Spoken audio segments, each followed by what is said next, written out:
Hi all welcome to football arena. Neymar junior അടുത്ത സീസണിൽ ഏത് ക്ലബിന് വേണ്ടി കളിക്കും?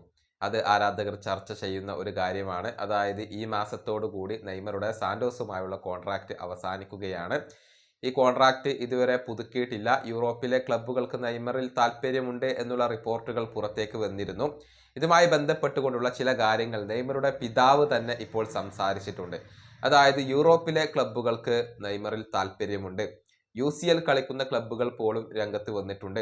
അവരുമായി ചർച്ചകളൊക്കെ നടത്തും എന്നാണ് നെയ്മറുടെ പിതാവ് പറഞ്ഞിട്ടുള്ളത്. അതായത് ആ ഓഫറുകൾ പരിഗണിക്കും എന്ന കാര്യം നെയ്മറുടെ പിതാവ് പറഞ്ഞിട്ടുണ്ട്. പക്ഷെ നിലവിൽ സാന്റോസിൽ തന്നെ നെയ്മർ തുടരാനാണ് ഏറ്റവും കൂടുതൽ സാധ്യതകൾ ഉള്ളതെന്നും ഇപ്പോൾ നെയ്മറുടെ പിതാവ് അറിയിച്ചിട്ടുണ്ട്.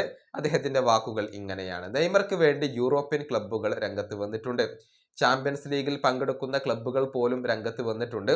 നെയ്മർക്ക് ഒരു നല്ല സീസൺ ഉണ്ടാകും എന്നുള്ളത് എല്ലാവർക്കും അറിയാം. നെയ്മറുടെ കാര്യത്തിൽ ഗ്രീൻ ലൈറ്റ് അവൈലബിൾ ആണ്. കൂടാതെ ബ്രസീലിയൻ മാർക്കറ്റും ഇൻട്രസ്റ്റിംഗ് ആണ്. നെയ്മർ സാന്റോസിൽ തന്നെ തുടരാൻ ചാൻസ് ഉണ്ട്. പക്ഷെ അതിനർത്ഥം മറ്റു ക്ലബ്ബുകളുടെ ഓഫറുകൾ പരിഗണിക്കില്ല എന്നുള്ളതല്ല. ഞങ്ങൾ ഈ ആഴ്ച മയാമിയിലേക്ക് പോകുന്നുണ്ട്. അവിടെ വെച്ചുകൊണ്ട് ചില ക്ലബ്ബുകളുമായി കൂടിക്കാഴ്ച നടത്തുന്നുമുണ്ട്. ഇതാണ് നെയ്മറുടെ പിതാവ് പറഞ്ഞിട്ടുള്ളത്. അതായത് യൂറോപ്യൻ ക്ലബ്ബുകളുമായി ചർച്ചകൾ നടത്തും, സംസാരിക്കും എന്ന കാര്യം അദ്ദേഹം ഇപ്പോൾ സ്ഥിരീകരിച്ചിട്ടുണ്ട്. നെയ്മർക്ക് അനുയോജ്യമായ ഒരു ഓഫർ വന്നാൽ മാത്രമായിരിക്കും യൂറോപ്പിലെ ക്ലബ്ബുകളെ അദ്ദേഹം പരിഗണിക്കുക. അതല്ല എങ്കിൽ സാന്റോസിൽ തന്നെ തുടരാനാണ് ഇപ്പോൾ നെയ്മറുടെ തീരുമാനം. ഈ വീഡിയോ അവസാനിപ്പിക്കുന്നു. അടുത്തൊരു വീണ്ടും കാണാം.